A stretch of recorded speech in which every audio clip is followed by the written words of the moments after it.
Cœur de patrimoine, Cédric Decoeur. Et on file à Genève pour terminer Cœur de patrimoine. C'est Jean-François Hirschel qui est en duplex avec nous. Bonjour Jean-François. Bonjour Cédric. Merci d'être au rendez-vous. Vous êtes le PDG de H Ideas et vous venez de publier l'édition 2024 d'un indice RIBI, R-I-B-I. De quoi parle-t-on ? Déjà, c'est un acronyme, enfin, je veux dire, ce sont des initiales. Ce sont des initiales, c'est l'abréviation de Responsible Investment Brand Index. Et de quoi parle-t-on ? Eh bien, on mesure ce que fait une société de gestion en termes d'investissement responsable se projette dans sa marque. Notre conviction sous-jacente en faisant ça, c'est que si une société de gestion est sincèrement impliquée dans l'investissement responsable, que c'est central pour elle, alors elle va mettre ça au cœur de son identité, et le cœur de son identité, c'est sa marque. Alors, à qui ça s'adresse, ce RIBI, entre guillemets ? Quel est le public ? Ce sont des épargnants ? Ça permet justement de savoir si on s'est un peu fait avoir ou verdi par une société peu scrupuleuse. Enfin, voilà. Qui est votre public ? Alors, il y a deux types de publics. Il y a d'abord les gérants d'actifs eux-mêmes, parce que c'est pour eux un outil de benchmarking, c'est pour se comparer aux autres. Et c'est vrai que l'environnement est quand même complexe, avec beaucoup de choses qui bougent dans tous les sens. Donc, se benchmarker de façon objective et connaître ses points de force, et au contraire, les points sur lesquels on doit travailler, c'est un outil précieux en ce moment dans un environnement aussi fluctuant. Et puis l'autre public, c'est ceux qui utilisent justement ces sociétés de gestion, qui les sélectionnent, pour justement savoir comment elles se positionnent par rapport à d'autres. Par rapport à celles qu'on a en portefeuille ou celles qu'on souhaite son avoir. banquier. Exactement. Alors, je vous titillais parce que c'est vrai que l'investissement socialement responsable, c'est un sujet qui a suscité pas mal de critiques. Hein. Comment se comporte votre indice dans ce contexte ?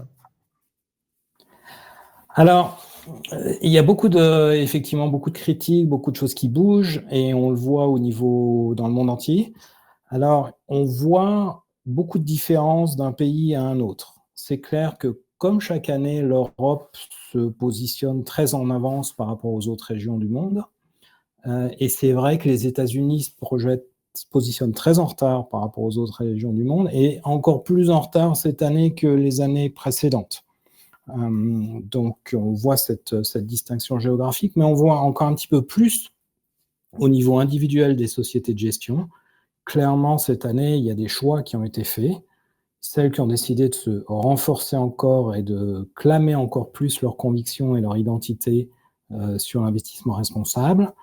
Celles qui ont décidé de faire un peu demi-tour et de se mettre en arrière par rapport à ça, et on en trouve aux États-Unis notamment. Et puis celles qui donnent l'impression d'hésiter, de ne pas savoir de quel côté elles veulent aller, de faire de l'ESG quand elles pensent qu'elles ont quelqu'un qui s'y intéresse en face d'elles. Ou inversement. Vous voulez dire que c'est encore possible aujourd'hui d'hésiter ? Alors, c'est possible, c'est humain, c'est normal. Il y a beaucoup de changements, la réglementation s'est beaucoup accrue, il y a des annonces qui ont été faites sur des changements de réglementation. Donc, trouver son chemin, c'est complexe. Et il peut y avoir des périodes d'hésitation. Mais ça ne peut être que des périodes, et ça ne peut être que transitoire.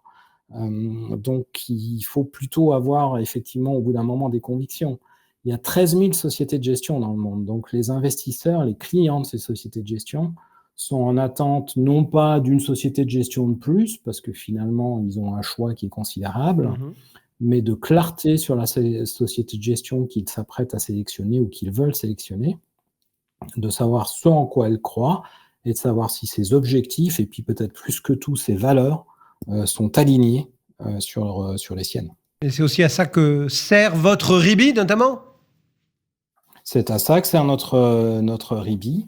RIBI analyse 600 sociétés de gestion de par le monde. Ça fait maintenant 6 ans qu'on fait ça. Donc, on apporte une grande profondeur d'analyse à la fois par l'étendue des sociétés de gestion qu'on analyse, le nombre, la géographie, Et puis par le fait ça fait 6 ans qu'on fait ça, donc on voit aussi la progression et l'historique se développer. Mais on sait mesurer, j'ai envie de dire une marque, parce que certaines sont des marques finalement. Mmh. Oui, vous posez la question. Des fois, nos clients nous disent: «Mais vous essayez de quantifier l'inquantifiable». Et effectivement, c'est ce qu'on fait, parce qu'effectivement, la marque, ça peut paraître comme subjectif, mais c'est notre valeur ajoutée que de pouvoir quantifier cette marque et les comparer toutes sur des bases, comparables, égalitaires, et comparer des pommes et des pommes, pas des pommes et pas des pommes Ouais, et des bien sûr. poires. Mmh. On a donc une série de critères très précis qu'on regarde pour chacune des sociétés de gestion. Par exemple, un des critères clés, c'est est-ce que la société de gestion exprime une raison d'être? Est-ce qu'elle explique pourquoi elle fait ce métier, ce qui l'anime profondément, pourquoi Ouais. les employés se lèvent le matin pour aller travailler? On a remarqué que, par exemple, 57% des sociétés de notre échantillon font ça. Et on D'accord. regarde comment cette raison d'être s'exprime, quelle est la qualité de l'expression de ces raisons d'être. On a 5 critères. L'un d'entre eux, par exemple, c'est que nous considérons qu'une raison d'être de qualité doit activer le cerveau et le cœur. Donc, dit autrement, doit trouver une bonne balance entre faire appel à des critères rationnels et à des critères émotionnels. C'est une Vous avez rappelé méthodologie qu'on... tout à l'heure qu'il y avait 13 000 sociétés de gestion dans le monde. On va essayer Mhm. de fondre sur nos sociétés de gestion. En France, on se positionne comment du coup? Très bien, c'est un des meilleurs marchés dans Ribi.